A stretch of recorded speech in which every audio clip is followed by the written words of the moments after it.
नष्ट दृष्टम ही करते। बोले हम माँ कैसे मान लें उसको जो संसार में फंसा रही है, पिता कैसे मान लें जो आंख फोड़ करके गड्ढे में गिरा रही है, कुछ चढ़ नहीं पाएगा, गड्ढे से पार नहीं आ पाएगा।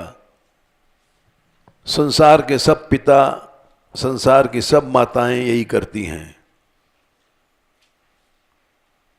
लड़का बड़ा हुआ, लड़की बड़ी भई, जल्दी से ब्याह करो।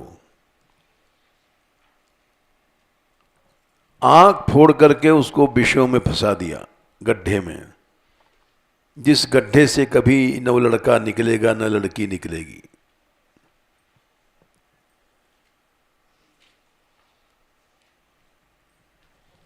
तो इसलिए उन्होंने साफ कह दिया, संसार में न कोई माँ है, न पिता है, न गुरु है। गुरु भी यही सब सिखाते हैं।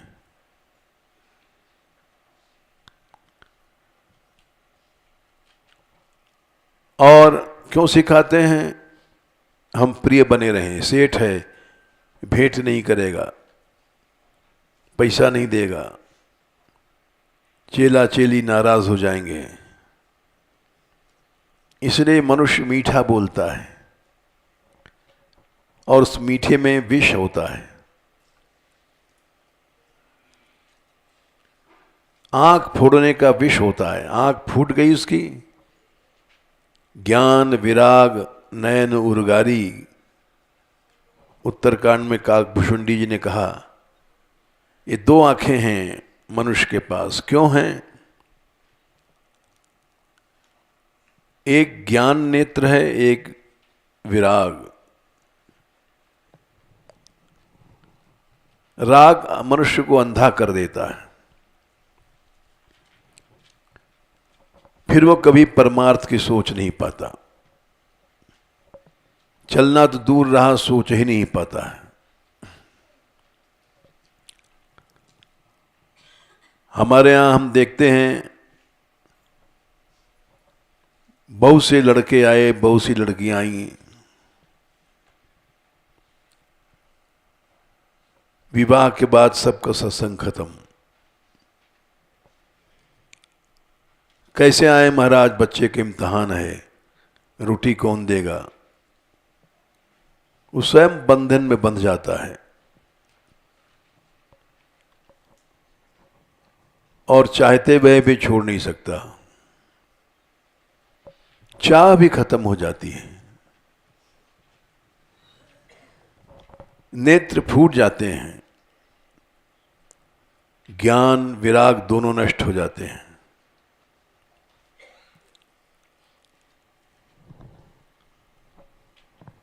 तो सही बात को लोग छिपाते हैं। हम तो इसको कहना चाहते हैं, और तुम कितनी देर छिपाओगे?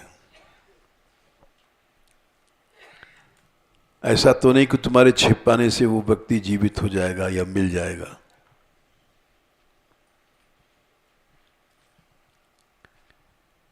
इसकी जगह मनुष्य को ये समझाना चाहिए, यही गति हमारी भी होने वाली है, यही तुम्हारी भी होने वाली है। इसलिए भाई भगवान की शरण में चलो।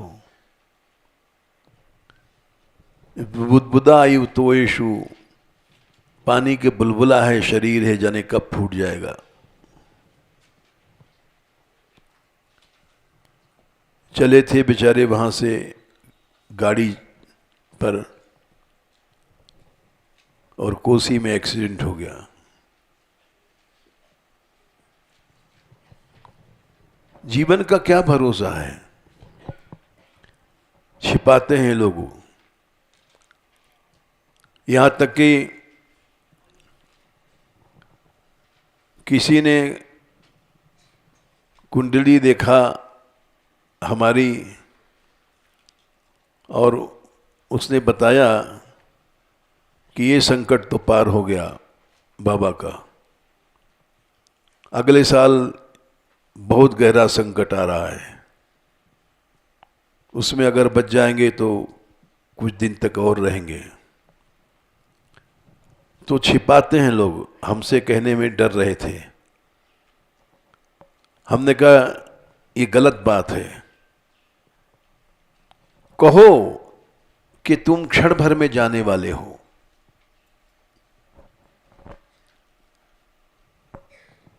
ये बार बार भगवान ने कहा है, कहना सीखो। इससे जीव का राग हट जाता है,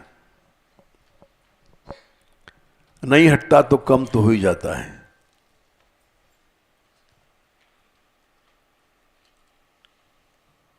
लोग जब अंतिम समय पूछते हैं कि पिताजी क्या इच्छा है, तो कहता है कि हमारे बेटे को बुला दो, हमारी स्त्री को बुला दो, एक बार मुंह देख लें। कोई कहती हमारे पति को बुला दो। लेकिन भगवान की याद कोई नहीं करता कि एक बार प्रभु से मिला दो।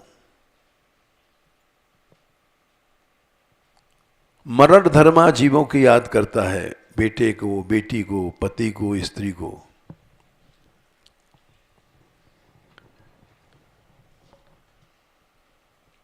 मनुष्य को तैयार रहना चाहिए, ये सब छूटने वाला है। अंतहि तो ही तजेंगे पामर, तू न जत तजय अबहिते। मन पछतई हैं अवसर बीते। समय तो जा रहा है, अवसर बीत रहा है, और जीव अंधेरे में घुसता जा रहा है।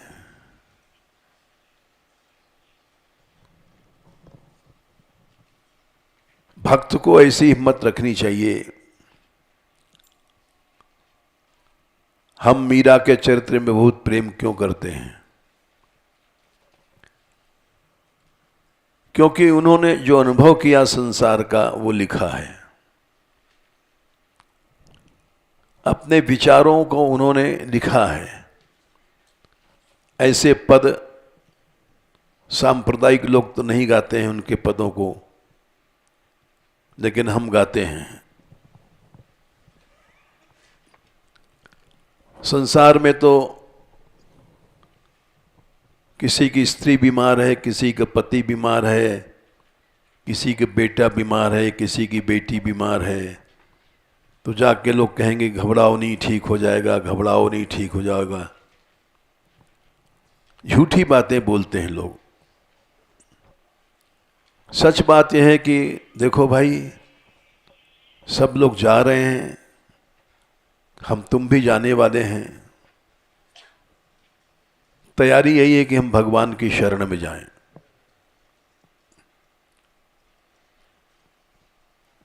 लेकिन मनुष्य को ज्ञान नहीं होता। एक व्यक्ति आता था हमारे पास और बहुत आता था। एक दिन आकर के बोला कि आशीर्वाद दो, हमारी स्त्री मर जाए। तो हमने कहा भाई, पहली बात तो ये शक्ति हमारे में नहीं है, और दूसरी बात है कि तुम क्यों मांग रहे हो? क्या तुम्हारा बहुत बैर है उससे? बोले नहीं, हमारा बहुत प्रेम है इसलिए हम मांग रहे हैं। हमने कहा भाई उल्टी बात है। प्रेम में आदमी चाहता है कि ये बना रहे कुछ दिन, और तुम चाह रहे हो मर जाए। बोले महाराज, उसको अधोअंग में कैंसर हो गया है और रात भर वो तड़पती है, तो मुझे अपनी चिंता नहीं, मैंने बहुत से कोशिश किया इसका दुख कुछ हमको मिल जाए, लेकिन ऐसी कोई चीज़ नज़र में नहीं आई। उसका कष्ट हम नहीं देख पाते हैं, इसलिए हम